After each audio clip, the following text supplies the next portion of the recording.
안녕하세요. 1월 13일 목요일 아침입니다. 말씀과 함께 새롭게 오는 소망의 아침을 시작하겠습니다. 팀 켈러는 주님의 음성은 우리를 죄책감에서 해방하고 절망감을 가라앉히며 막강한 권세의 벽을 무너뜨리는 권능이다 라고 이야기합니다.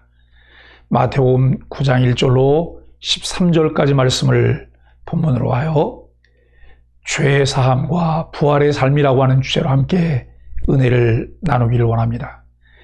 마태복음을 계속 묵상하고 있는데 약속된 메시아, 왕으로 오신 예수 그리스도를 소개하였습니다. 하나님의 아들이신 예수님은 죄에 빠진 인류를 구원하고자 육신을 입으셨습니다. 아브라함과 다윗의 후손으로 이 땅에 오신 그분은 구약 성경에 예언된 메시아입니다.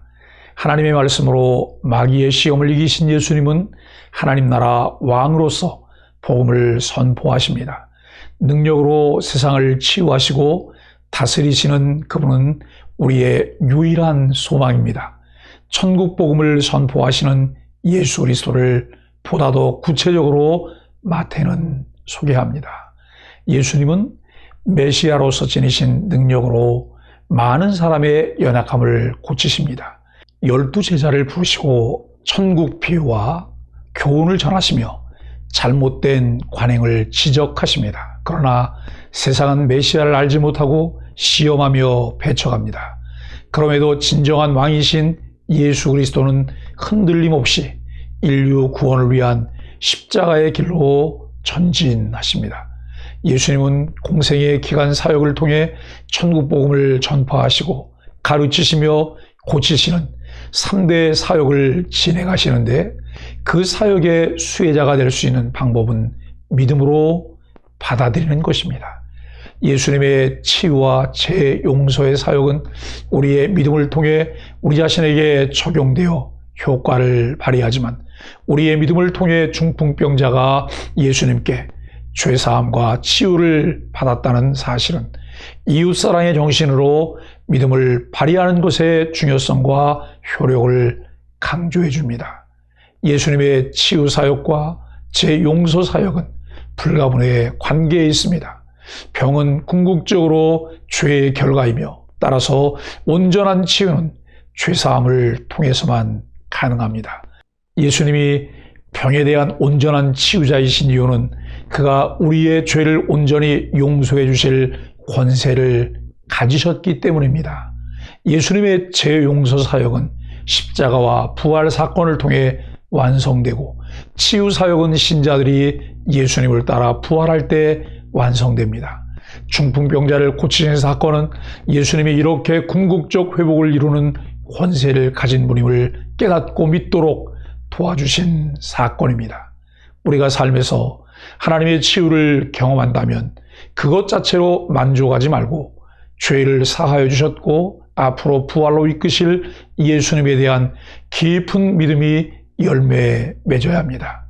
예수님의 사역의 초점은 의인이 아니라 죄인입니다. 만약 예수님이 이미 스스로 의인인 자들을 칭찬해 주시고 그들을 악에서 구원해 주시기 위해 오셨다면 예수님의 사역의 수혜자는 아무도 없을 것입니다. 예수님은 인류가 병들고 죄의 종로로 타고 있음을 이미 아셨지만 그럼에도 불구하고 그들을 저버리지 않으시고 오히려 그들의 병을 고치시고 그들을 자기 백성으로 부르기 위해 오셨습니다. 공율하신 예수님의 부르심을 받아 신자가 된 우리에게는 아무것도 자랑할 것이 없습니다. 오직 우리의 죄를 사하시고 우리의 병을 고치신 예수님의 능력과 공율만을 자랑하여야 합니다. 8, 9장에는 기적의 스토리들이 이어지고 있습니다. 9장에 중풍병자 치유 기사와 마태를 부르신 기사를 소개하고 있습니다. 마가복음에도 예수님이 중풍병자를 치유하는 기사가 나옵니다. 마가는 치유를 강조했는데 마태는 예수님의 사제 선언을 부각시키고 있습니다. 예수님이 가버나움으로 가셨을 때 사람들이 침상에 있는 중풍병자를 데리고 나왔습니다. 예수님은 그들의 믿음을 보시고 중풍병자의 죄를 사해 주셨습니다. 주변에 있던 서기관들이 이를 신성모독이라고 생각하자 예수님은 반문하십니다. 죄사함을 선언하는 것과 병을 치유하는 것 중 어느 것이 쉽겠느냐?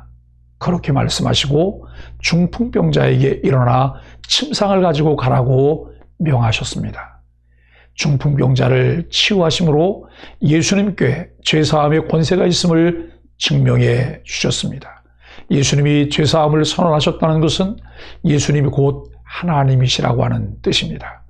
예수님이 중풍병자를 치유하시기 전에 죄사함을 먼저 선언하셨다는 부분이 중요합니다. 먼저 하나님 앞에서 영혼의 문제가 해결되어야 자유와 평강을 얻게 됩니다. 죄사함의 권능은 하나님이신 예수님께 있습니다. 그래서 예수님은 죄 사하시는 권능이 인자에게 있다는 말씀을 하셨습니다.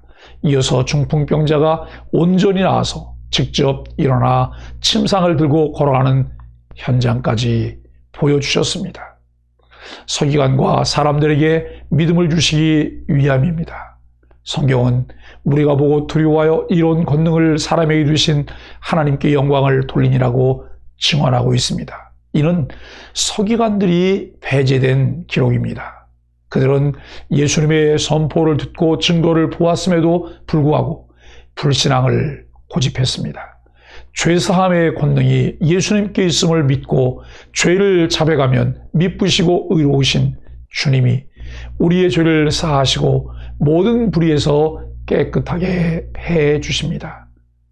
예수님 당시 세리는 사회적, 종교적으로 멸시를 받았습니다. 세금을 거둘 때 제국에서 정한 액수보다 더 많이 거둔 후 일부를 상납하고 남은 이득을 챙기는 방식으로 재산을 축적했기 때문입니다. 또 종교적으로 세리들은 이방인과 돈 거래를 하기 때문에 정결법상 부정한 자들이었습니다. 중풍병자에게 사죄 선언을 하신 예수님은 세리마태를 만나셨습니다. 그는 거리의 한자리에서 통행세를 받고 있었습니다. 그를 보고 예수님은 나를 따르라고 명하셨습니다.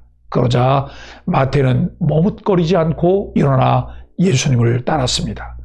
마태복음의 기록자인 마태는 자신이 예수님의 부르심을 따른 기사를 긴 기적의 기사 중앙에 배치했습니다. 그 이유는 도저히 부름을 받을 만한 아무런 조건이 없고 죄인이었던 자신이 예수님을 만남으로써 죄사함을 받고 부활의 삶을 살았기 때문입니다.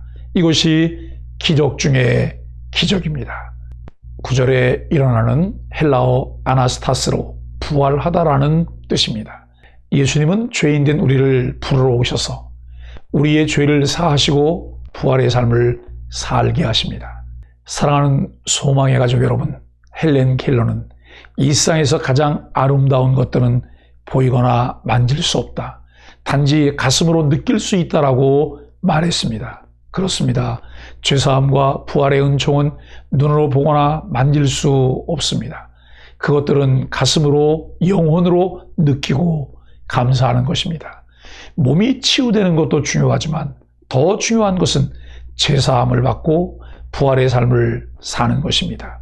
그리스도인들에게는 그 아름다운 삶을 살도록 성령을 덧입혀 주셨고 능력을 주셨습니다.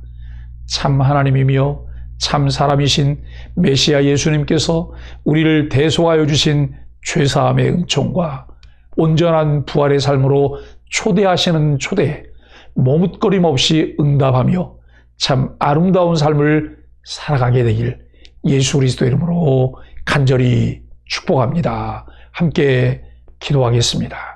피난받아 상처난 죄인과 함께 풍성한 식탁교제를 나누시는 주님의 긍휼과 사랑을 우리의 삶에서도 보기 원합니다. 우리 공동체가 치유와 용서를 구하는 이웃들을 주님께로 이끌고 나아가는 도구가 되게 하소서.